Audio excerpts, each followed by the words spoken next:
Share, en fait. Alors, bonsoir à tous ceux qui sont là. Merci d'avoir répondu à l'invitation. Mon nom est Stéphane Fournier, physiothérapeute, fondateur des cliniques Accès Physio. On s'est vu un petit peu lors des 5 à 7 et l'année passée, je suis en compagnie du dynamique et sympathique Dominique Labelle. Bonsoir tout le monde, merci beaucoup d'être là. En effet, je m'appelle Dominique Labelle, puis je suis aussi gradué de l'Université de Montréal en 2013, donc ça fait déjà 7 ans que je suis physiothérapeute, puis j'adore ça. Je suis également copropriétaire des cliniques Accès Physio de Chambly et de Longueuil. Donc merci d'être là. Super. Moi aussi, en passant, je suis pur, hein. Je suis de l'Université de Montréal, alors oui, je fais partie de la meilleure école. Exact. Alors voilà. Alors les amis, ce soir, on s'est donné tout un défi de se parler en webinar de thérapie manuelle, de traitement lombaire. On s'est risqué, Dominique et moi, on s'est lancé, on s'est dit, on va faire des vidéos pour essayer de démontrer un peu de quoi on veut parler. Alors, merci de votre compréhension. Merci de votre indulgence, en fait, parce que l'objectif initial, hein, Dominique, c'était de faire ça en présentiel. Hein. Hmm. On voulait faire une formation chez nous, dans une des cliniques, puis d'inviter les gens à venir essayer les techniques, le vivre en présentiel. Peut-être, hein, peut-être qu'on aura l'occasion de se déconfiner davantage, peut-être en janvier ou en février. Croisons les doigts. Donc, écoutez, on se lance. Ce soir, on a un sujet très audacieux, donc de parler de quelque chose assez nouveau, assez différent, je pense, de ce que vous avez entendu. Donc, une vision alternative où la thérapie manuelle simplifiée, vous allez voir pourquoi on utilise le terme simplifié, qui se marie à une approche McKenzie, une approche internationale, un des seuls formulaires qui a été validé à l'international par les données probantes, l'approche McKenzie pour l'évaluation des problèmes lombaires. Or donc, nos sympathiques tronches ici, Dominique et moi j'ai beaucoup roulé ma bosse, hein, dans les 30 dernières années. Je fais encore de la physiothérapie comme thérapeute avec beaucoup de passion. Alors, thérapie manuelle, j'ai complété mes cadrans avancés que j'ai refait même une deuxième fois là, pour être sûr d'être à date. Complété toutes mes formations de McKenzie, ma certification de manipulation vertébrale. Alors, coffre d'outils, hein, contrôle kinétique, relâchement myofacial, de la thérapie manuelle crânienne. Et je suis diplômé en physiothérapie du sport et thérapeute du sport certifié. Et puis toi, mon beau Dominique? Pareillement, on fait beaucoup de formation continue. J'ai de la formation continue toujours en thérapie manuelle, contrôle moteur, les tapings. En course à pied aussi, on fait toujours des évaluations du patron de course. On a fait beaucoup cet été, les gens ont couru beaucoup. Donc, on regarde ça chez Expert en course à pied. Puis également, je suis très présent sur les réseaux sociaux. Peut-être vous avez vu quelques capsules, beaucoup sur Facebook, Instagram, tout ça. Et je fais aussi, on fait des chroniques depuis 3 ans au 91.9 Sport, Stéphane, moi et mes collègues aussi. Donc, on fait des capsules sur la santé, la prévention des blessures. Et je fais également aussi des articles sur RDS, une section en forme. Donc, à chaque 2 ou 3 semaines, je fais des articles sur la santé, les blessures et tout. Donc, une belle visibilité pour la physique. Super, merci Dominique. Alors, stagiaire, jeune physio versus les lombalgies, j'ai vu hein, qu'on a des étudiants de première année, de deuxième année. Peut-être que vous n'avez pas encore commencé à faire des stages où vous avez pu voir beaucoup de problèmes lombaires, là, dépendant de ce que vous avez fait dans vos stages. Alors, écoutez, on va essayer de pas trop vous perdre. On va essayer de garder ça le plus simplifié possible. Euh, mais une chose, une réalité, hein, Dominique, puis tu peux en témoigner avec les jeunes physiothérapeutes qui commencent dans nos cliniques, les problèmes lombaires, c'est inquiétant. C'est pour un jeune qui commence, comment tu vois ça, toi, Dom? Tellement tout à fait. Par exemple, les stagiaires qu'on accueille dans nos cliniques ou les nouveaux physiothérapeutes qui commencent, souvent, je les trouve inquiets des fois. Ils sont mêlés aussi dans le choix des techniques. Des fois, sont perdus un petit peu quoi faire pour être efficace. Donc, au début, dans le choix des techniques surtout. Je trouve que quelque chose qui caractérise beaucoup les jeunes et stagiaires et jeunes physiothérapeutes qui commencent dans leurs 6 premiers mois de pratique, vous vous inquiétez beaucoup sur est-ce que je sens la vertèbre? Je sens rien. Comment je suis pas bon? Je suis poche. Je sens pas que ça bouge. Voyons donc. Et ça peut amener les gens à se décourager, même à vouloir à un moment donné mettre de côté des techniques un peu plus manuelles parce que c'est pas donné probant puis qu'on arrive difficilement à le démontrer. Fait aujourd'hui, donc, on va essayer de mettre en lumière des façons efficaces, faciles, que vous pourrez utiliser dans vos stages et dans vos premières années de pratique rapidement. Fait que, donc, lançons-nous, lançons-nous, groupe, dans l'univers de la mobilité vertébrale lombaire. Puis, écoutez, si on fait une évaluation lombaire, là, on le voit dans le partage du PowerPoint, la liste des problèmes qu'on peut trouver en physiothérapie, outre le sujet d'aujourd'hui, les diminutions de mobilité intervertébrale, qui est notre sujet, Dominique, parle-nous d'un petit peu de quelques problèmes qu'on peut trouver dans notre liste de problèmes post-évaluation lombaire. Exact, tout à fait. Parce que quand on évalue un patient qui a une douleur, un problème lombaire, mais on fait une liste de problèmes, de choses à travailler. Et dans la liste de problèmes, on rencontre très, très souvent, bien sûr, la douleur. Il y a des considérations myofasciales, tout ce qui est tension musculaire, par exemple, piriforme, des considérations posturales, la posture assise, par exemple, tout ce qui est considération plus neurale, durmaire, etc. La considération du disque intervertébral, donc on voit beaucoup de problèmes discales, par exemple. Tout ce qui est contrôle moteur aussi, on voit des problèmes, des dysfonctions au niveau, par exemple, du transverse, de la force et du contrôle moteur. Des problèmes de souplesse aussi. Et on voit fréquemment aussi des compensations, tout ce qui est cervical, des compensations dorsales, par exemple, sacro-iliaque, le bassin, le plancher pelvien, crânien, etc. Il faut toujours avoir en tête aussi tout ce qui est plus systémique, les cancers. Donc, c'est médical, c'est le docteur qui traite ça. Il faut toujours garder ça en tête aussi. Il y a des douleurs référées aussi, ça c'est plus médical aussi, des organes, par exemple. Et les pertes fonctionnelles, tout ce qui est au niveau du travail, des arrêts de travail, par exemple, le sport aussi qui peut être limité à cause de la lombalgie, des dysfonctions au niveau des AVQ, AVD aussi, par exemple. Donc, les activités de la vie quotidienne. Exactement. Fait que groupe, ça, c'est quelques-uns des problèmes qu'on va trouver dans notre liste de problèmes après avoir fait notre évaluation exhaustive. Fait que vous comprendrez encore une fois là, que avec beaucoup d'humilité qu'on vous parle aujourd'hui dans un webinaire de mobilité vertébrale, il y a tellement de considérations, il y a tellement de problèmes possibles. Fait que là, on sort comme une cerise, cherry picking, ces histoires de mobilité vertébrale-là. Alors, la mobilité vertébrale, quels sont les outils, quelques-uns des outils qu'on a en physiothérapie pour essayer d'améliorer une facette qui ne ferme pas bien en extension L4, L5, par exemple? Alors, bon, la thérapie manuelle, en général, toutes nos mobilisations MPIV, là, les mouvements passifs intervertébraux, pour les jeunes qui ne sont pas encore rendus là. Fait que les techniques manuelles pour aller faire bouger, dégager les vertèbres qui ne bougent pas bien. Les fameuses manipulations vertébrales qu'on voit là, dans les cours plus avancés. Les exercices vont nous permettre de gagner la mobilité vertébrale. Des approches, comme l'approche McKenzie, s'intéressent à cette mobilité vertébrale et il y en a beaucoup d'autres. Pour ce webinaire, nous, on a envie de se lancer le défi de parler d'ouverture facétaire ou de flexion et la fermeture ou d'extension.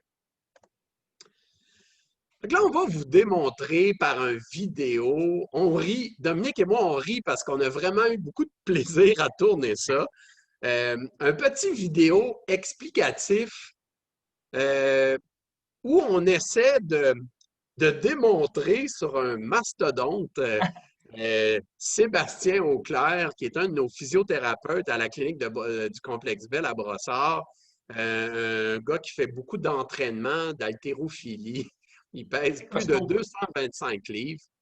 Mais écoutez, 225 livres de muscles, précisons-le. Alors, je vais vous démontrer dans ce bref vidéo comment on fait pour évaluer et traiter une fermeture lombaire si on est pure thérapie manuelle. Je vous accompagne là-dedans, ça ne sera pas évident. à travers on fait de notre mieux pour suivre la séquence que je vous explique. Fait que le patient est en décubitus latéral gauche et je veux évaluer sa fermeture lombaire droite. Retenez pas ça, là. Faites juste prendre en note à quel point c'est complexe pour un physiothérapeute ou une physiothérapeute d'un gabarit moyen d'aller effectuer ces manœuvres-là sur un patient là, qui a une certaine corpulence. Alors, le patient est en décubitus latéral, j'attrape ses membres inférieurs comme ça pour éventuellement explorer mon extension lombaire. Alors, c'est parti. Je cherche ma fermeture lombaire droite. Je mets mon locking, ma position lombaire en locking avec le membre inférieur gauche. Je tire sur mon segment oblique de membre inférieur. Écoutez, je vais recommencer ça, c'est trop mignon. Comment c'est difficile. Regardez la complexité. J'étais essoufflé à faire ça, OK? Hop.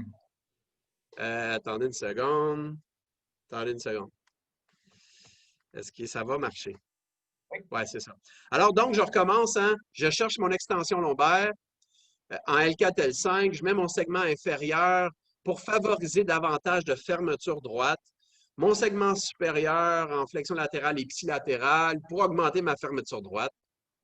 Et là, je m'installe sans perdre mon niveau L4, L5, autre difficulté. Et là, je prends les grosses faufounes à Sébastien, la hanche, pour amener son bassin davantage en fermeture. Et j'évalue chacun des niveaux pour évaluer la fermeture lombaire. Est-ce que j'arrive à sentir tout ça, comparer la gauche et la droite? Écoutez, c'est tout un défi.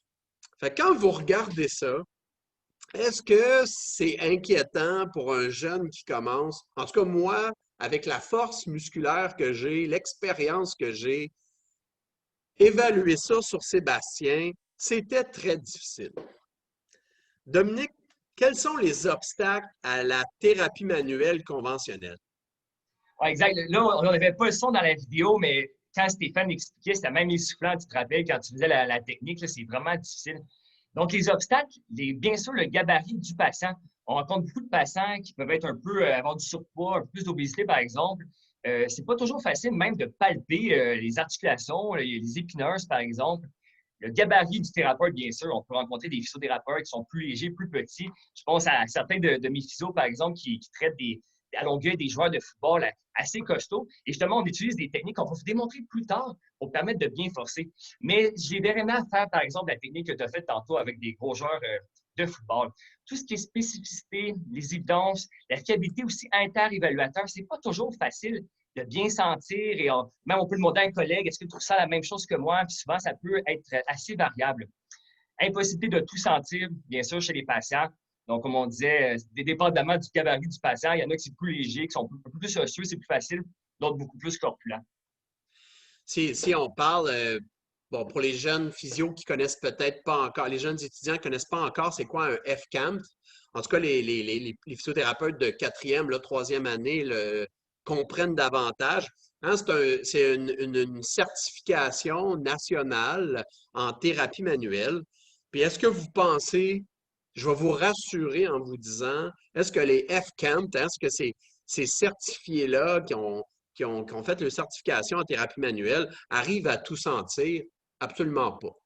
Tu es une FCAMT qui est bien en forme, bien forte, de 125 livres, et qui s'entraîne, puis qui arrive avec un patient dans les eaux de 180, 200, 225 livres comme Sébastien. C'est pas vrai. C'est pas vrai que tu vas sentir tout chez tout le monde. Fait qu'on tient à vous rassurer que c'est tout à fait normal de ne pas tout sentir et de ne pas être capable de tout exécuter. Vous avez vu le gros Sébastien tout à l'heure. Si j'essaie de lui faire des fermetures lombaires, 3 séries de 90 oscillations en grade 3, 4, 4+, j'y arriverai pas. J'arriverai pas à être spécifique. Moi, je vais me blesser et est-ce que je vais arriver à aider ce patient-là? Fait qu'il y a-t-il une façon d'arriver à se donner des outils pour traiter les patients et gagner en thérapie manuelle simplifiée. Et moi, effectivement, on pense que oui, on va vous montrer ça à l'instant. Alors, on va vous démontrer une dysfonction à la McKenzie. Fait que, à la thérapie manuelle, on parle de manque de fermeture L4, L5 droite, de manque d'extension L4, L5 droite. McKenzie, lui, avec ses syndromes, là, problème de dérangement, problème de dysfonction ou problème de postural, c'est les 3 syndromes de McKenzie. Comment il fait ça, lui? Alors, on a donc un petit vidéo pour ça. Je commence avec une simple croix de main, une petite revision pour la plupart d'entre vous, peut-être du nouveau chez nos jeunes étudiants. Fait que je vais faire déplacer Sébastien dans toutes les directions et gardez en tête que ce qu'on va essayer de démontrer avec Sébastien, là, c'est encore un problème, notre même problème de fermeture L4, L5 droite. McKenzie ne se casse pas trop la tête. Demande au patient, c'est quoi les symptômes au début? Qu'est-ce que tu as comme douleur avant de commencer? Quelle est ta douleur de base? Et là, on fait bouger le patient dans toutes les directions. Fait que c'est parti. Fait que Sébastien est donc en flexion. Qu'est-ce que ça fait à tes symptômes? Je regarde ses courbures, je regarde, je m'interroge sur ce que le mouvement lui fait. Dans son cas, il n'y avait rien en flexion. Flexion latérale opposée à sa douleur lombaire droite, pas de symptômes, pas de réaction. Flexion latérale droite créait une fermeture droite, hein, une extension quand même à droite, créait un peu ces symptômes. L'extension, plus clairement, à la McKenzie, ça crée ma douleur. Ça crée la douleur de consultation de Sébastien à droite. On ajoute les rotations dans notre croix de main, sans stabilisation du bassin, avec stabilisation du bassin, je note mes symptômes. Rotation droite, en suivant les courbures, en observant du mieux que je peux. Ça crée un peu la douleur à Sébastien. Même chose. Fait que donc, on se dirige sur une douleur qui est reproduite en extension lombaire droite. Et là, à la McKenzie, ce que McKenzie veut s'assurer, c'est que ce n'est pas un problème de disque. Fait qu'un problème de dérangement discal dans son jargon de McKenzie. Fait que ce qu'on va faire, c'est des mouvements répétés. Fait que le patient va faire 10 flexions antérieures. Okay, on s'est rendu à 10 et on regarde ce que ça fait aux symptômes du patient, aggraver ou améliorer. Alors non, ça n'aggrave pas les flexions répétées.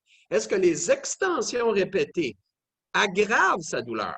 Ça crée sa douleur lombaire droite, mais ça ne va pas l'aggraver.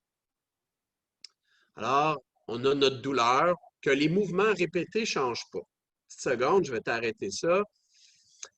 Et là, on arrive à la partie traitement de McKenzie. On a trouvé qu'il y avait une douleur lombaire droite. En MPV, tout à l'heure, on essayait de faire des fermetures lombaires. Et là, Dominique va nous guider à travers le traitement d'extension de fermeture McKenzie. Donc, on a vu une dysfonction en extension chez Sébastien ici. Donc, premier exercice ici, l'extension sur le ventre comme ça, un peu comme le cobra, par exemple, au yoga. Donc, on peut faire 3 séries de 10 répétitions. Et on recommande vraiment de le faire souvent aux 2-3 heures dans la journée. Donc, Sébastien ici effectue ses extensions. Je viens guider un petit peu son mouvement tout doucement. Et bien sûr, il ne va pas dans la douleur. C'est important de travailler un petit peu la raideur, mais sans aller dans la douleur. Ensuite, pour avoir un peu plus de progression, tout de suite, quand les patients ils vont beaucoup mieux, quand ils sont moins irritables, on peut le faire debout en mise en charge comme ça. C'est encore un peu plus fonctionnel.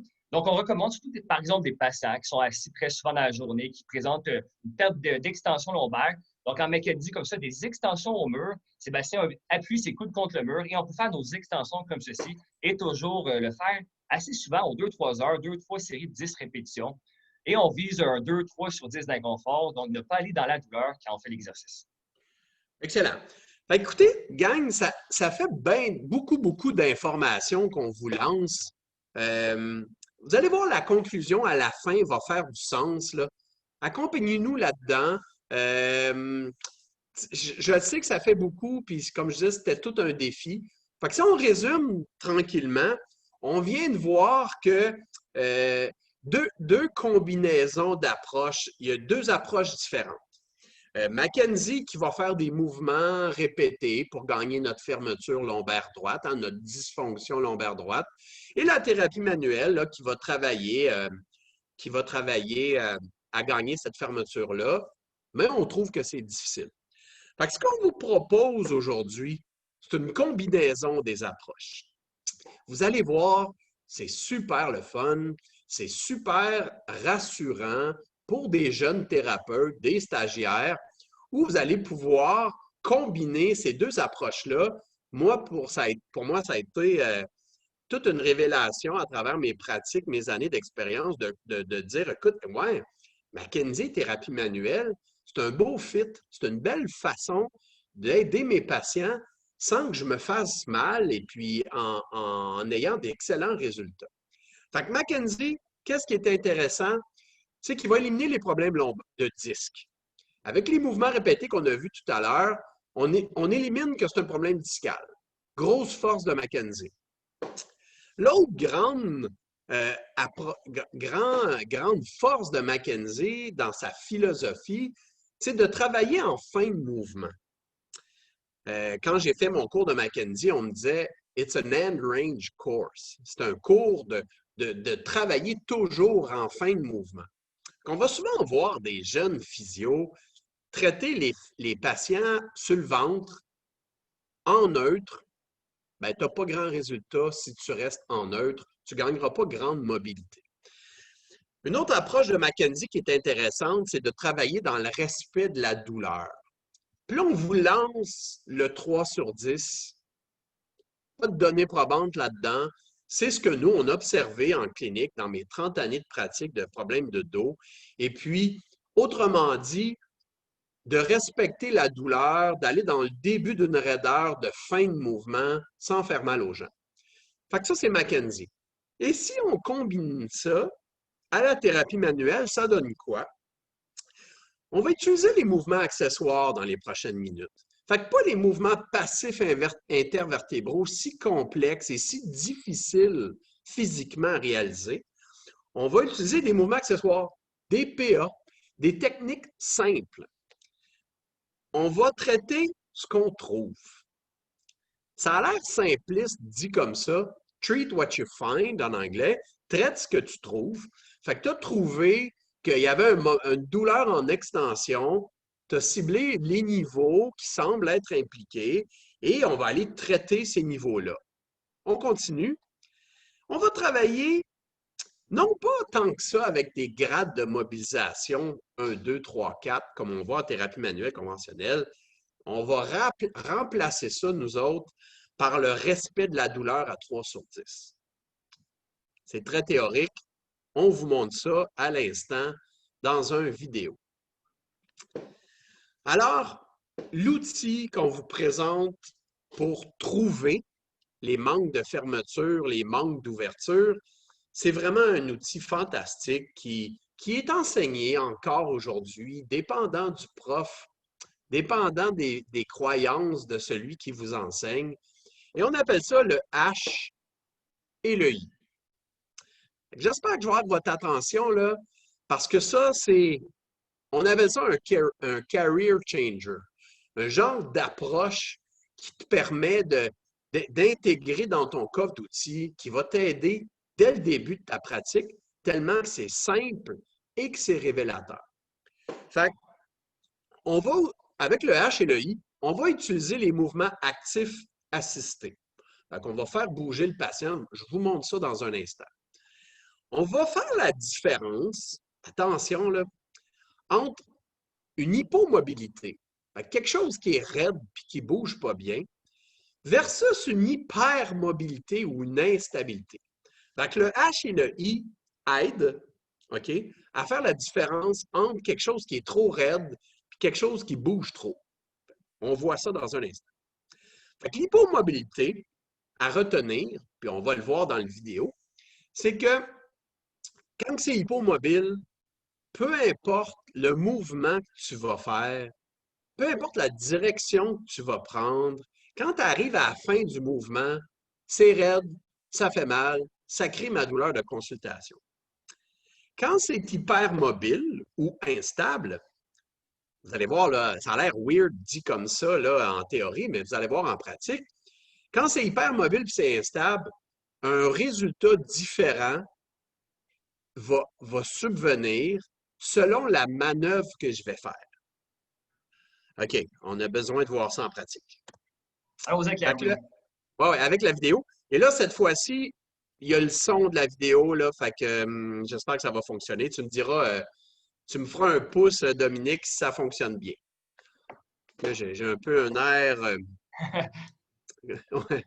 post-COVID sur Ça se prend sur la en passant, groupe, ça se prête des fois avec, on est plusieurs de connectés, des fois la vidéo peut être laguée un petit peu, par exemple. On va mettre ces vidéos-là sur notre Facebook, sur YouTube, avec le texte et tout. Donc, je vais mettre ça prochainement. Écrivez-moi si vous ne trouvez pas. Donc, pour ceux et celles qui veulent le réécouter éventuellement, ça va être là. Il va s'appeler les H et le I Exact. dans notre YouTube Accès Physio. Fait qu'écoutez, votre attention, c'est vraiment le fun.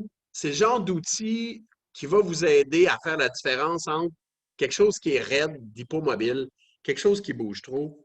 C'est parti. OK, alors un outil qui est très intéressant à avoir dans son coffre d'outils d'évaluation, c'est le fameux H et I.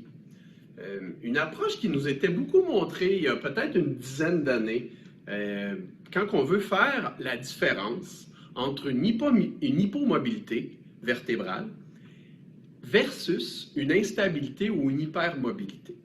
Alors, on a des tests de thérapie manuelle pour tester les instabilités antérieures, postérieures, en rotation. Mais je trouve que l'outil HI est vraiment intéressant pour se donner une autre idée, une autre opinion par rapport à une hypomobilité versus une instabilité ou hypermobilité. Alors, tout d'abord, le H et le I ici. Fait que le patient démarre toujours au centre, juste là. Et là, on va le faire bouger dans différentes directions. Si on prend le H, par exemple, alors on partirait d'abord vers la droite pour faire une flexion latérale. Et ensuite, vers la flexion, en gardant cette flexion-là. Dans un instant, je vais vous démontrer comment guider le patient pour essayer de rester dans les fins de mouvement le plus possible. Donc, si on vient à notre H, je partais d'abord vers la droite pour faire une flexion. Et je peux ensuite tester mon extension, toujours avec la flexion latérale droite et ensuite l'extension droite. Fait que théoriquement, on va comprendre, dans la première patte du H, si je me penche vers l'avant et que je fais ma flexion latérale et que je me penche vers l'avant, je vais donc créer comme une ouverture vertébrale gauche. Et on va voir qu'est-ce que le patient va nous donner comme résultat. Fait que si on fait nécessairement les autres pattes, alors ici, je m'en vais vers la flexion latérale gauche, je fais une flexion avant, une flexion latérale gauche et une extension. On revient à l'interprétation dans un instant. Le I, quant à lui, on part toujours au centre. Le patient va d'abord faire une flexion lombaire, et je vais induire ensuite mes flexions latérales. Voir ce que le patient va faire, comment il va réagir à cette direction-là, à cette direction de mouvement-là qui est différente. Fait que si je fais l'autre patte de flexion, alors ma flexion, la flexion latérale gauche qui m'amène une ouverture vertébrale droite. Et pour l'extension, c'est le même principe. Je fais d'abord mon extension et ensuite une flexion latérale droite pour créer une fermeture droite. Extension, flexion latérale droite. Et ensuite, bien sûr, ma fameuse extension avec une flexion latérale gauche pour voir la réaction du patient en extension, en fermeture gauche. Et là, ce qu'on va vouloir rechercher, c'est est-ce que la fin de mouvement, peu importe la direction utilisée, crée les mêmes symptômes. Si j'ai mon patient, je fais une une flexion latérale droite, une extension droite, j'ai ma douleur de fin de mouvement, et je prends mon même patient, je lui fais d'abord faire son extension, sa flexion latérale droite, j'ai la même douleur, similaire, je peux probablement suspecter un manque de fermeture lombaire à droite. Je n'ai pas encore déterminé le niveau exactement, c'est pas plus spécifique que ça, mais ça me donne une bonne idée fonctionnelle de ce qui reproduit les symptômes du patient. Si cette fois-ci, par exemple, on avait, je fais ma flexion latérale gauche, je fais ma flexion antérieure et je crée une douleur ici à droite. Alors, flexion latérale, et quand je me penche vers l'avant, ça crée ma douleur droite. Mais je vais m'attendre à ce que ma patte de I, dans la même fin de mouvement, crée la même chose. Je fais ma flexion latérale, et j'ai aucune douleur. Que s'est-il passé alors que je termine au même endroit, mais que j'ai une réaction différente? Fait que nécessairement, on peut suspecter, encore une fois, qu'il y aurait eu une instabilité ou une hypermobilité au niveau lombaire droite qui a amené des symptômes différents. Fait qu'en résumé, le HI, c'est pas super spécifique, mais c'est un excellent outil pour faire la différence entre quelque chose qui serait un manque de fermeture, un manque d'extension droite facétaire, versus peut-être une hypermobilité ou une instabilité vertébrale. On regarde ça avec un patient. Alors ici, je continue. Je fais ma patte de H avec Sébastien. Flexion latérale droite, flexion antérieure pour créer de l'ouverture gauche. Fait que vous voyez, là, je pousse avec ma hanche, je le stabilise. Et là, je fais mon autre patte de H de flexion latérale gauche, flexion antérieure, pour voir qu'est-ce que mon patient réagit, comment mon patient réagit à l'ouverture droite. Mes pattes de H de fermeture, flexion latérale droite, extension droite, crée mes symptômes à droite de fermeture, flexion latérale gauche, extension gauche, réaction à la fermeture gauche. Si je fais mon I, alors flexion, maintenant, je guide mon patient vers l'ouverture, hein, ma déviation latérale droite, fait ouverture gauche. Je reviens. Je fais ma flexion antérieure pour faire mon autre patte d'ouverture de I en flexion latérale. Vous voyez comment j'utilise mon corps pour dissocier le mouvement. Et je suis vraiment en fin de mouvement. Il n'y a pas de symptômes qui résistent à ça.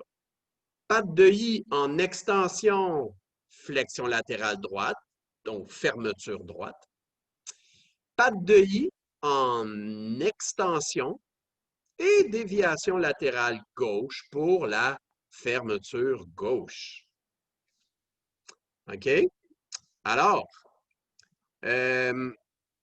donc, dans ce vidéo-là que je pourrais sauter, vous voyez, je vais le continuer. On avait un premier scénario qui nous parlait d'un manque de fermeture à droite, hein, tantôt, quand je vous montrais le H et le I.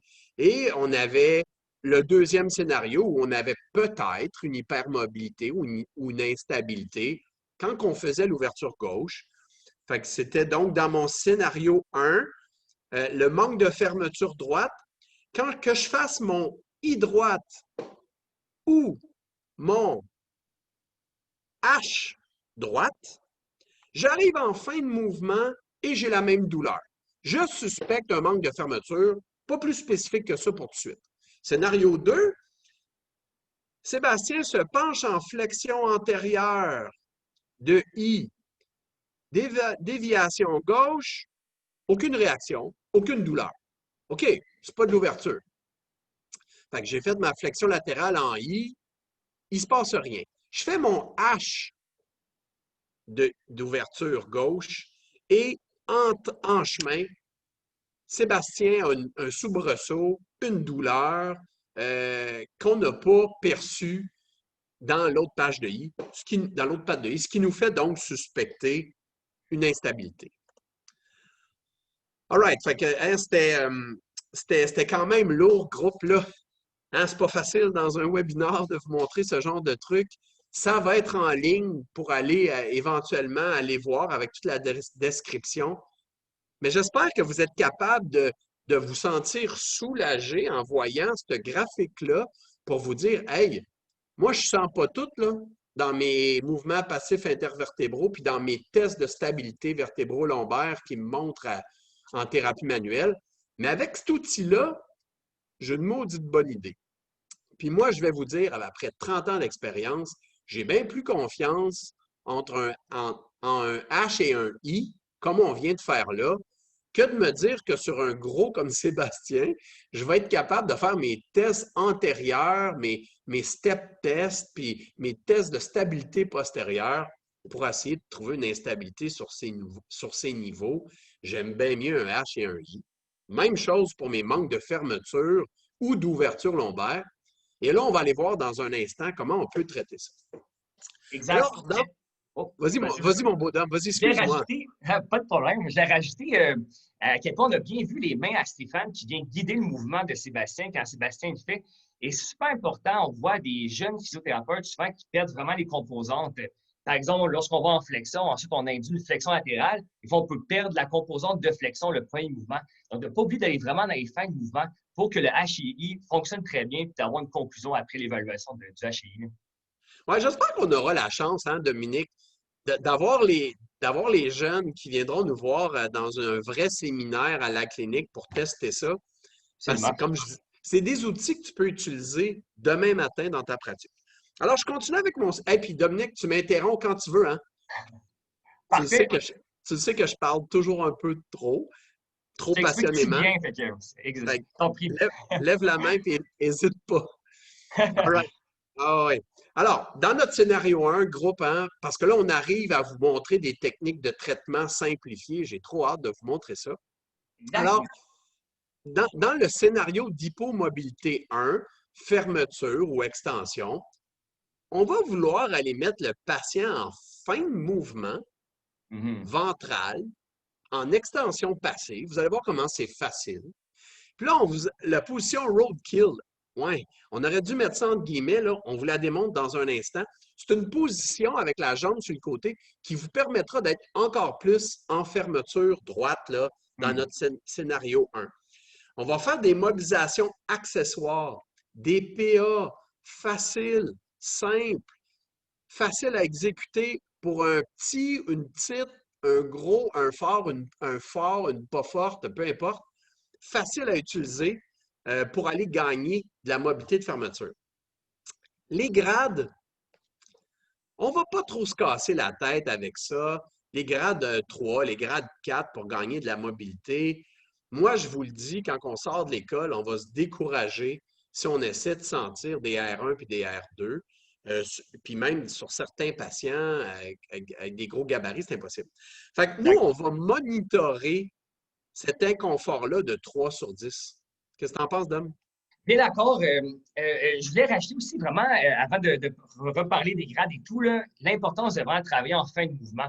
Nous, par chaque épisode, on fait du mentorat quand on a des nouveaux physiothérapeutes. Et souvent, par exemple, on a des physios qui nous disent, c'est bizarre, j'ai vu mon patient depuis plusieurs semaines, j'ai vu 7-8 visites, il a encore mal, j'ai pas tant de résultats.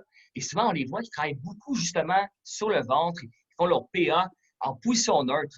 Donc, très, très souvent, même des patients qui sont un peu plus irritables, on va vous montrer ça dans quelques instants, les amener déjà en fin de mouvement et travailler les mouvements qu'on veut améliorer.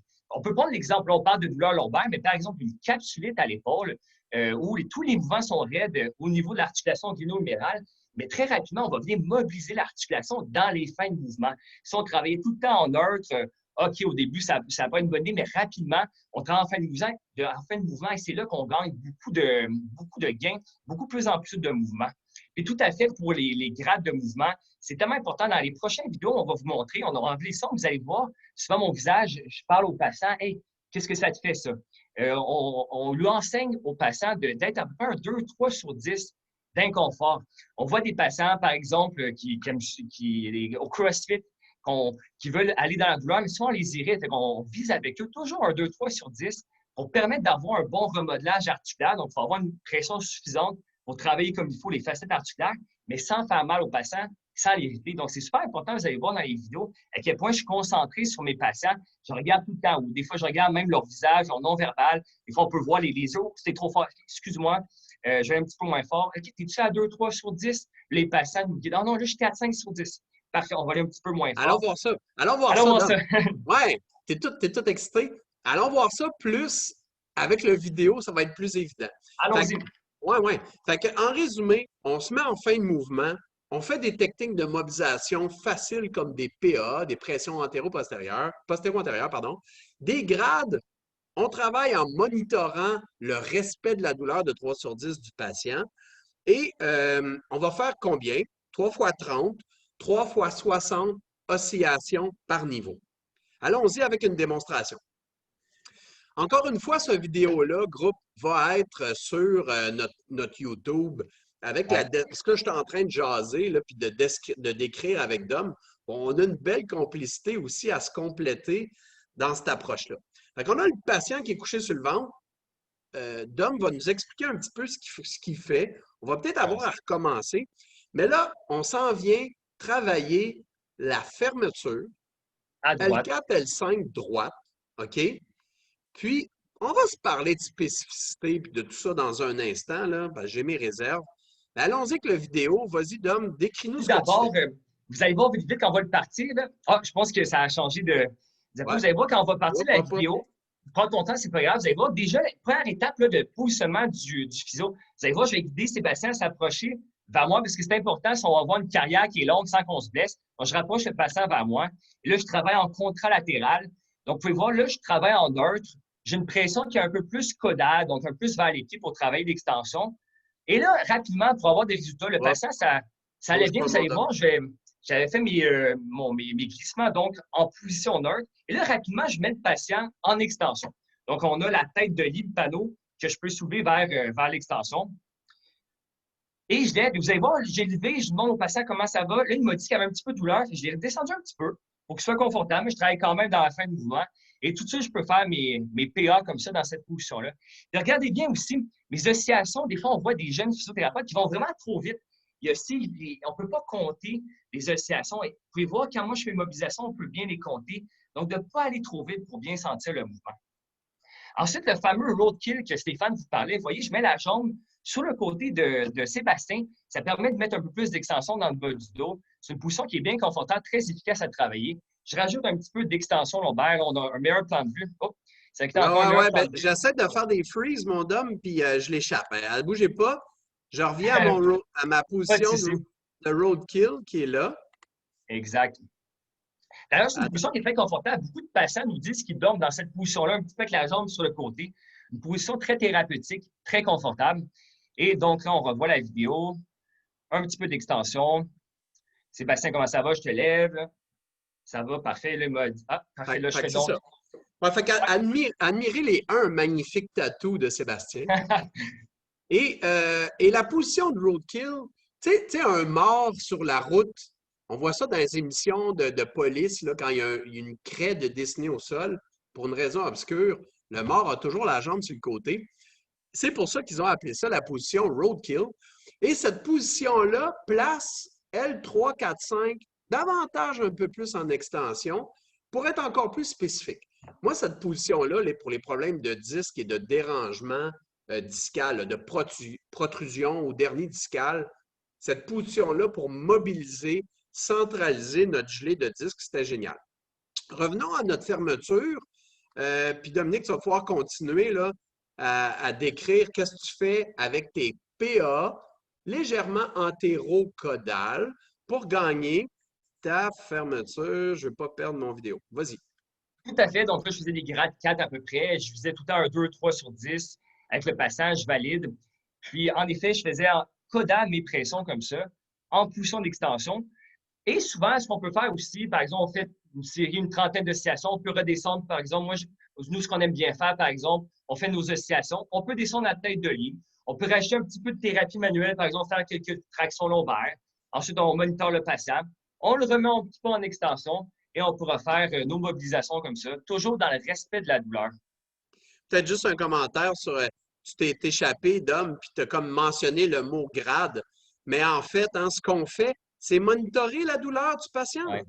À 2, 3 sur 10, c'est une raideur, c'est un inconfort, c'est pas douloureux, on n'irrite personne, mais on sait qu'on est en fin de fermeture, qu'on est en fin de mouvement, et ça marche. Mais là, tu dis, ouais, mais il y a des patients qui ont des 2, 3 sur 10, qui ont un seuil de tolérance à la douleur différent des autres. Ben, c'est pas Mhm. important. C'est pas important. On a remarqué, nous, que si tu restes dans le 2, 3 sur 10, le patient va super bien réagir. Là, un commentaire que je fais aux jeunes qui ont tendance à être soit sur l'épineuse ou soit trop en latéral, non. Glissez dans la gouttière, juste sur le bord de l'épineuse, c'est là qu'est votre facette. Difficile à démontrer sur une vidéo, mais quand même un petit commentaire pour que vous compreniez que votre mobilisation doit être quand même assez proche de Et puis, ouais. l'épineuse pour trouver la facette. Vous pouvez voir à quel point c'était confortable pour moi quand je faisais mes mobilisations, à quel point j'utilisais mon corps, je pouvais parler en même temps, c'était pas très forçant. À quel point, quand on compare avec le premier vidéo, quand Stéphane faisait ses MPIV, comment c'était beaucoup plus physique comme technique. Là. Il y aura des sceptiques, il y aura des gens qui réagiront à cette présentation-là, là, peut-être dans le monde de la thérapie manuelle. Je les challenge n'importe quand de venir me dire qu'un MPIV avec un patient comme Sébastien, c'est spécifique. Moi, je peux vous dire que Sébastien, si je le teste après avoir fait ces mobilisations-là, la jambe sur le côté, le panneau levé, en travaillant des 2, 3 sur 10 de mobilisation, de respect de l'inconfort, le patient se relève debout, j'ai gagné de la mobilité, j'ai moins de douleur au mouvement, ça marche, c'est concret. Dominique va nous montrer à l'instant maintenant ce qui pourrait être, si on avait par exemple trouvé un manque de mobilité d'ouverture. Exact. Donc Ouais, maintenant, une technique qui est très efficace, plutôt que de ben, travailler. ben, attends, Dom, attends. Je veux juste dire que les plus perspicaces d'entre vous, allez vous dire facile. Leur principe, c'est on positionne le patient en fin de mouvement, on fait nos PA dans le respect de l'anatomie et de la biomécanique, puis on respecte la douleur 2, 3 sur 10. Vas-y, mon Dom. Oui, tout à fait exact. Donc, plutôt que travailler, si on veut augmenter la flexion, la fermeture, on pourrait mettre le patient en ordre, faire des PA crâniales pendant plusieurs traitements, mais pourquoi ne pas tout de suite mettre le patient, en effet, comme tu viens de dire, en fin de flexion? Donc, ce qu'on recommande, c'est mettre, on va voir ça dans la vidéo dans quelques instants, de mettre le patient en bout de table avec les pieds qui ressortent un petit peu. On met en flexion, mais vous allez voir, le patient est appuyé sur ses coudes. C'est une position très confortable pour le patient. Il y a un petit peu moins de mise en charge sur le dos. Et on peut faire aussi une flexion latérale contralatérale. Donc, dans ce cas-ci, je vais faire dans la vidéo prochaine, je vais travailler le côté droit, l'ouverture lombaire du côté droit. Donc, je fais une flexion latérale du patient vers la gauche et je fais, pareillement comme on a vu tantôt, mes oscillations, mes glissements dans cette position-là. Donc, on a la vidéo ici avec le gros Sébastien en bout de table ici. C'est important de baisser la table, n'oubliez pas le confort du physiothérapeute, de la physiothérapeute. Donc, je les mets en flexion comme ceci et je rajoute une flexion latérale ici vers la gauche. Ça ouvre davantage les facettes articulaires du côté droit. Et là, dans ce cas-ci, je fais mes oscillations. Vous voyez, je ne suis pas trop en latéral, je suis quand même très proche de mon épineuse. Et là, je le faisais avec mes pouces. Dans un prochain temps, je vais vous montrer, je peux le faire avec mon pisiforme aussi, mes oscillations. Ça va très bien. On peut changer de technique pour préserver nos pouces aussi. Et je fais mes grades ici, dans cette fin de mouvement-là, en flexion, en ouverture à droite. Et vous pouvez voir aussi mes mains.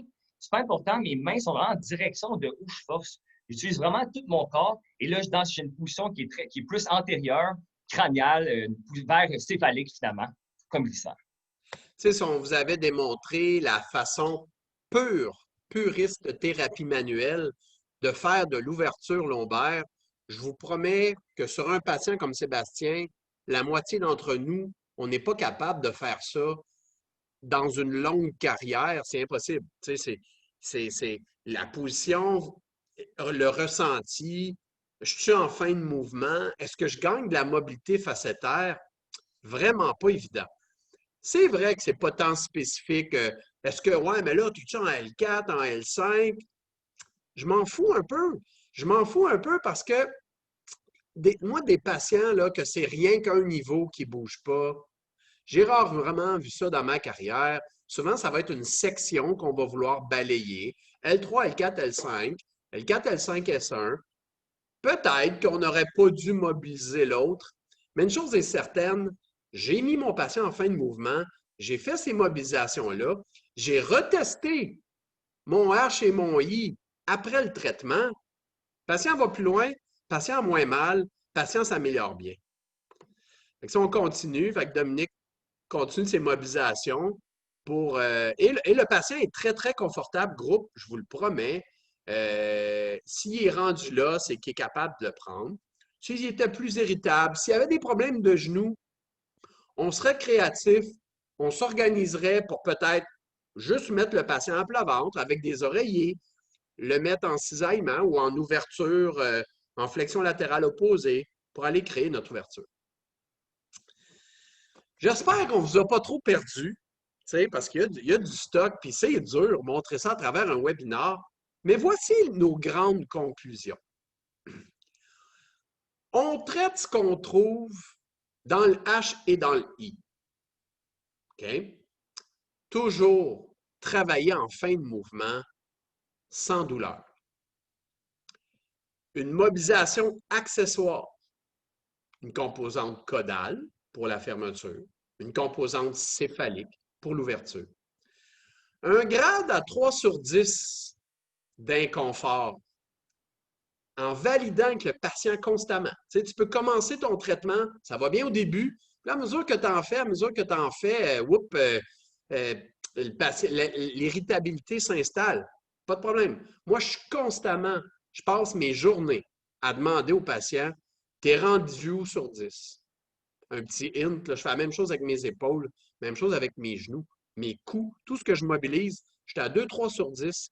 Je sais que je suis dans une raideur de remodelage de fin de mouvement. Combinaison des autres approches pour une approche globale.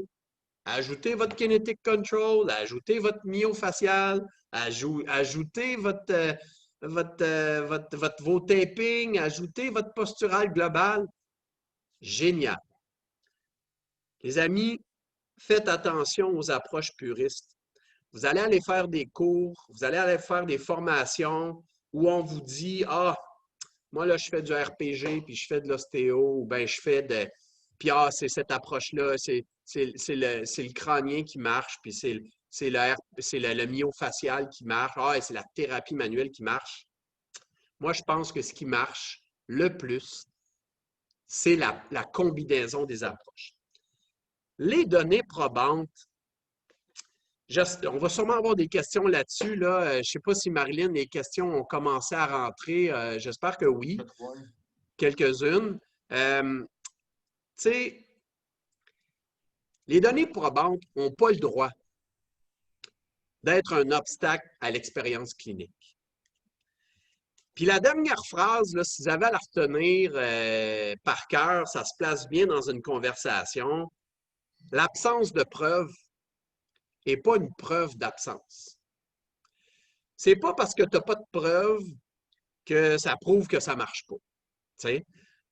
On n'arrivera jamais à démontrer dans une étude scientifique randomisée à double insu, à interévaluateur, etc., à démontrer ce genre d'approche-là. C'est impossible. Sauf qu'on sait que ça fonctionne. Biomécaniquement, ça fait du sens. Scientifiquement, ça fait du sens.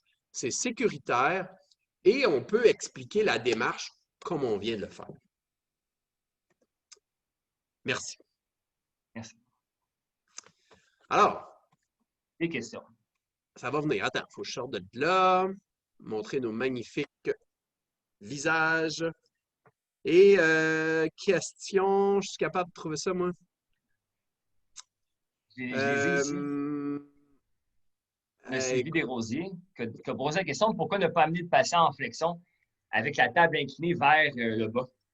Quelle excellente. Qui a dit ça? Sylvie Desrosiers. Quatrième, il me semble. Bravo, bravo Sophie. Sylvie, pardon.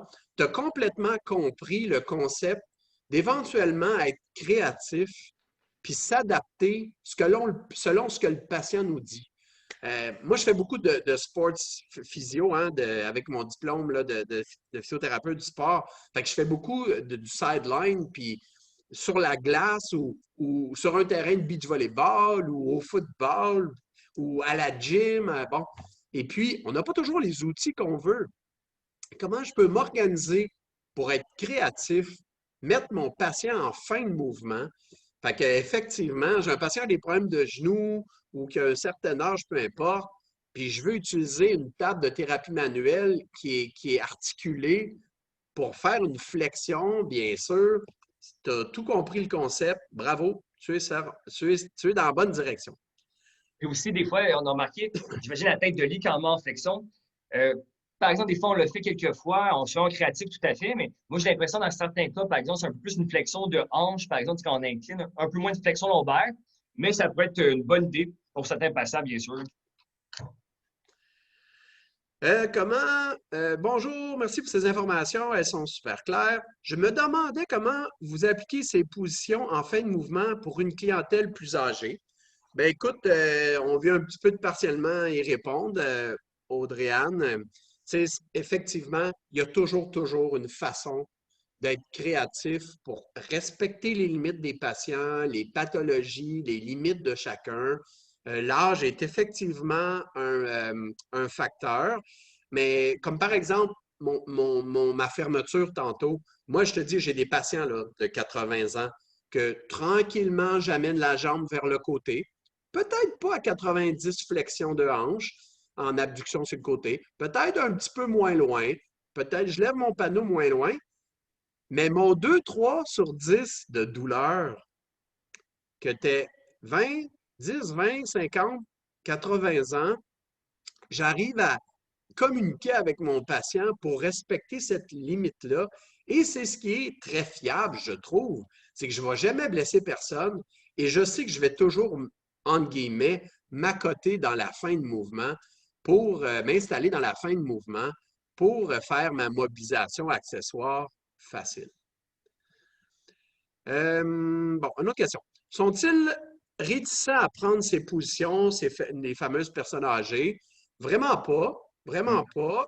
Euh, j'ai mon jugement clinique. Si quelqu'un était peut-être mal à l'aise euh, pour toutes sortes de raisons, euh, à moi comme physio, tu sais, regarde, je peux coucher quelqu'un sur le côté, le mettre en petite boule, puis travailler ma flexion comme ça, je peux mettre mon patient debout au mur, les mains sur le mur en position d'extension, faire mes PA avec mon pouce ou avec mon pisiforme en fin de mouvement comme ça, respecter mon 2-3 sur 10, ça marche à tout coup. Je vous dis, ça marche à tout coup. Toujours valider avec le patient, puis chaque technique, c'est pour ça qu'il faut tout le temps, fréquemment demander. Puis par exemple, comme on a dit tantôt, il faut éviter, par exemple, hey, comment ça va? Souvent, les patients disent correct, correct, ça va bien, mais de valider. 1, 2, 3, 6, est-ce que ça fait mal? Est-ce que tu sens la pression, par exemple? Et aussi, pour ajouter avec ce que Stéphane a dit, par exemple, quelqu'un qui manque d'extension de roue, mais souvent, c'est très confortable quand on les met sur le ventre, on y va graduellement. Et sur le ventre, souvent, les muscles sont plus relâchés, il n'y a pas une mise en charge. Donc, toujours dans le respect du patient, de sa condition médicale, on y va graduellement, mais souvent, c'est très confortable. Il y en a qu'il faut qu'on mette un petit coussin, par exemple, en dessous du bassin, et tranquillement, on peut le retirer, par exemple, puis aller vers l'extension graduellement. Tu sais, éventuellement, quand on vous dit ces concepts généraux-là de traiter ce que vous trouvez, treat what you find, tu sais, après ça, tu sais, ceux ça fait longtemps qu'ils pratiquent, Maitland, qui est le père de la thérapie manuelle, dans les années 50-60, si ma mémoire est bonne, c'est lui qui a un Australien qui a créé la thérapie manuelle d'aujourd'hui. C'était un de ses principes fondamentaux. Traitez ce que vous trouvez en fin de mouvement. Ton patient a de la douleur au genou quand il est gardien de but en ABD du genou, flexion. Mets ton patient à genoux en ABD, flexion, dans le respect de la douleur et fais ton glissement accessoire, par exemple, en fin de mouvement comme ça. Fait que quand vous partez avec votre créativité, comme tu disais, Sylvie, votre créativité de dire, OK, mes principes fondamentaux, c'est je me mets en fin de mouvement, je monitore mon patient à 3 sur 10 du respect de sa douleur. Puis après ça, tu peux jouer là, avec tes grades 3 puis tes grades 4, des oscillations plus répétées, en sortant moins ou pas du 3 sur 10 que tu as trouvé, qui est théoriquement ton R2 improvisé. Puis bien oui, avec l'expérience, éventuellement, tu vas dire, hey, c'est fou, je fais mon test avec moi-même. Là. Mon 3 sur 10 semble être ce que je semblais sentir en R2. C'est sûr que ça va venir de plus en plus avec l'expérience. Mais tu n'auras pas à te casser la tête quand tu arriveras un patient plus obèse, plus musculaire, plus pesant, plus difficile à mobiliser. Tu vas toujours être capable de le mettre en fin de mouvement, puis faire tes techniques de PA dans le respect de la cinématique, l'ostéocinématique articulaire. On a-t-il d'autres questions? Oui, please. Condamnez-vous complètement les MPIV? Tellement pas. Je condamne jamais rien. Moi, je pense que c'est un bel outil, par exemple, pour éventuellement arriver à faire des manipulations vertébrales. Quand tu fais des manipulations, comme j'ai fait ma formation, bien sûr, en gapping, en fermeture ou en ouverture, ça va être ces positions-là de locking que tu vas utiliser. Il m'arrive une petite gymnaste pas trop pesante, une petite patineuse artistique pas trop pesante, un joueur de hockey adolescent pas trop pesant, pas trop gras. Ben oui, je suis capable d'utiliser mes MPIV. La théorie derrière les MPIV, Samuel, là, est tout à fait fondée.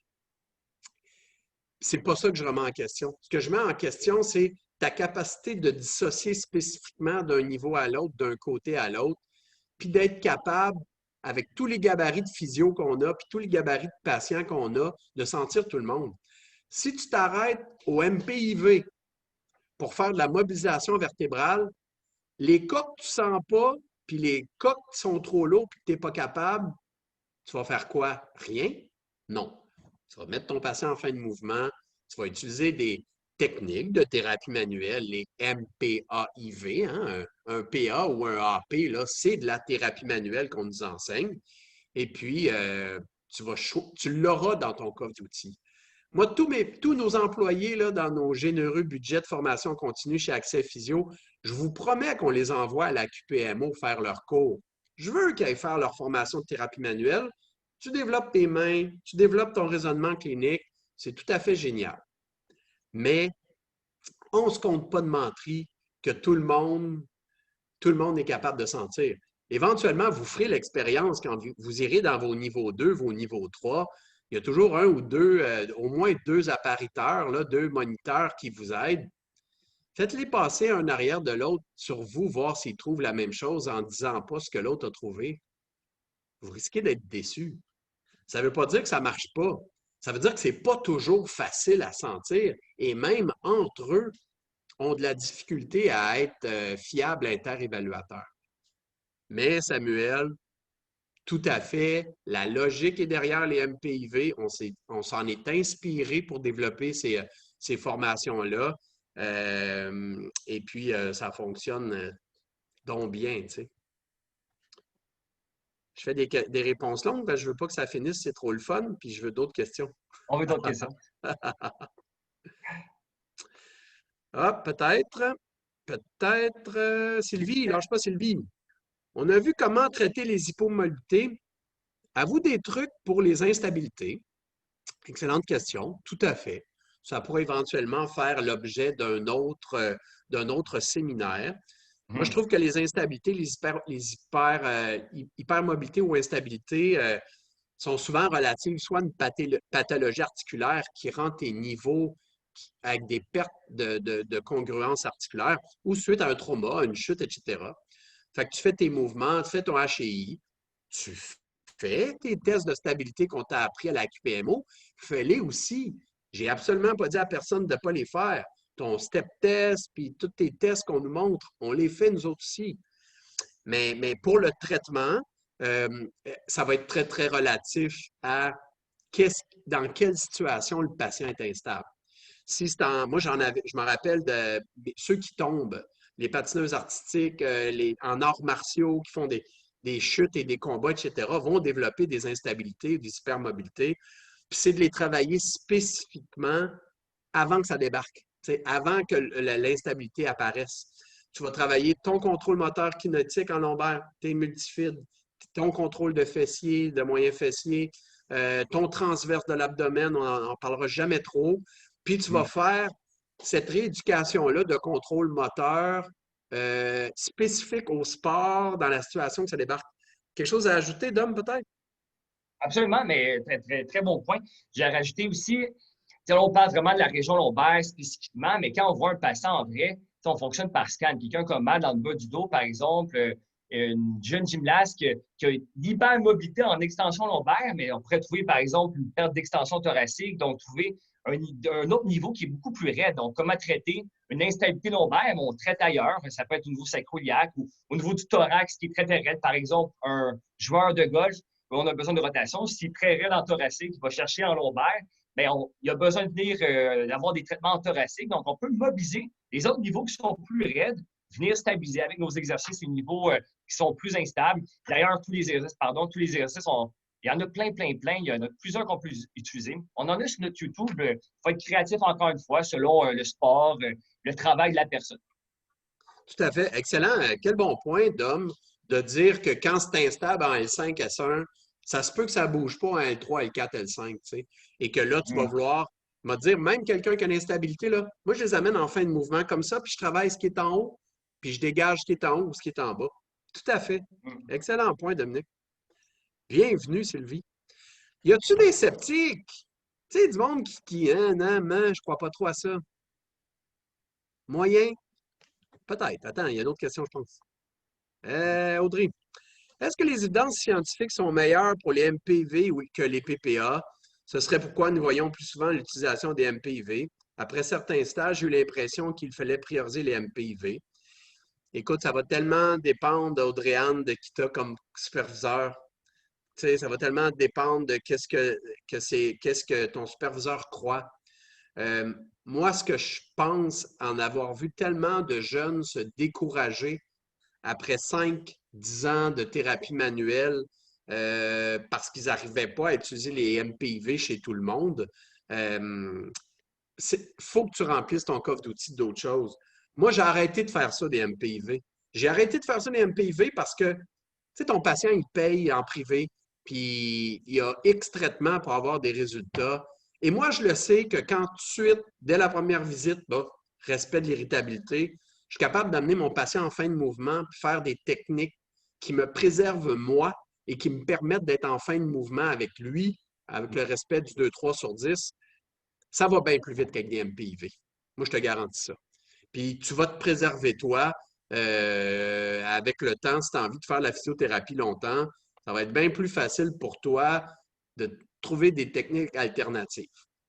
Ceci dit, pour les cas que tu es confortable, fais-les sans problème. Écoute, Marilyn, je sais que tu écoutes encore. On a un super tirage. On a-tu réussi à garder pas mal tout notre monde, Dom? Pas mal. Pas mal. Ça n'a pas trop quitté, hein? Non, trop, non. Nice. Ben, écoute, on a nos noms. Marilyn, je suis sûr que tu les as déjà pris en note. J'ai les noms de tout le monde. Super, super. Je me suis... Ouais, parfait. Ben, écoutez, Marilyn est en charge de faire le tirage de prix de présence. On a 2 certificats cadeaux de 100 que vous pourrez dépenser chez Sale, plein air, sport, machin. Puis, regardez, on va prendre vos noms. Si je ne me trompe pas, Marilyn, ça se peut-tu que tu as les adresses courriels des gens? Non, j'ai pas les courriels, par contre. J'ai leur nom, mais j'ai pas les adresses courriels. Ah non, on pensait qu'on aurait peut-être la chance d'avoir les adresses courriels pour les rejoindre. Ben écoute, tire-nous deux. Es-tu capable de tirer quelque chose, toi, là? Oui, je peux tirer. Brasse, brasse, brasse, brasse. Tire-nous 2 noms. Puis on va vous laisser notre adresse courriel, les 2 gagnants. Ça serait de communiquer avec nous pour que nous, on puisse vous trouver. Marilyn, Ok, à toi j'y vais. la parole. J'y vais. Alors, la première gagnante, Émilie Deschênes. Émilie Félicitations, Émilie. Deschênes. Émilie Deschênes. Et Émilie, il faut que tu te manifestes pour gagner. Tu fais yeah, bravo, youpi. Mais si tu ne te manifestes pas par une Q&A dans le truc, on ne pourra pas te faire gagner. C'est pas vrai, c'est pas vrai. On va te trouver, là, mais si tu te oui, manifestes, ça oui. serait génial. Émilie est toujours là, je l'ai vue. Émilie, envoie un chat. Ah, Ah, elle est là, youpi! Elle dit youpi! Oui, bon, bravo. excellent. Est-ce que tu fais du plein air, Émilie? Physio-ergo, tu n'as pas le choix, là. Excellent. Émilie, réponds. Anyway, pendant qu'Émilie est encore sous le choc de sa grande victoire, Marilyn, as-tu un Oui, deuxième gagnant? oui, j'ai pigé un autre nom et c'est Audrey-Anne Cormier. Mais Oui, la madame qui pose plein de questions. poser des questions. Certains, beaucoup de randonnées. Nice, Émilie. Et Audrey-Anne, écoute, tu étais hyper active dans ce chat. Exprime-toi encore une fois. Youpidou, qu'elle Youpido. dit. C'est bon, ça. Fait que, gang, ça serait le fun d'avoir vos commentaires. C'est la première fois qu'on fait ça. Ça serait tellement cool de recevoir un peu de vos commentaires et suggestions. Nous, on a l'intention, avec Chloé, merci encore d'avoir organisé ça. Championne, super fine, super accessible. Merci Chloé. Puis on va mesurer votre degré de bonheur de ce webinaire, puis définitivement, probablement penser à en organiser d'autres en ergo, éventuellement, promis, mais sur d'autres sujets. On pourra faire des webinaires tous les jours, là, tellement qu'il y a de trucs le fun en physio. Si vous avez des suggestions, des sujets que vous aimeriez qu'on vous approche, mobilité neurale, contrôle moteur, Exercice. taping, mais des trucs manuels, finalement, je pense que ça a été une expérience le fun. Hmm, Il semble y avoir d'autres commentaires. Pas pour l'instant. Non. Il y a comme un chat en plus. C'est la même chose. Chat et Q&A. Pas Anyway, mal, ouais. Ça ouais, va ensemble, écoutez, hein. regardez, on s'éternise parce qu'on a trop de plaisir. Fait on remercie tout le monde. S'il vous plaît, envoyez vos commentaires à Chloé. Hein? Chloé, on peut-tu la démuter, cette jante demoiselle? Où est-ce qu'elle est rendue? Chloé va vous dire quoi faire. Chloé, c'était quoi son nom de famille? Morin. Morin, Chloé fait que c'est Morin. M. Oui. Chloé, va-t'en pas. Chloé Morin. Même. Je l'ai laissé la troisième dans les attending. Ouais. Ah, OK. Attendees. Euh, non. C'est où, Chloé? Merci pour vos commentaires. Vous semblez avoir trouvé ça intéressant. Super gentil. On vous invite. On a un Facebook, on est super actifs sur les Chloé! réseaux sociaux. Chloé, tu peux parler. Ah, là!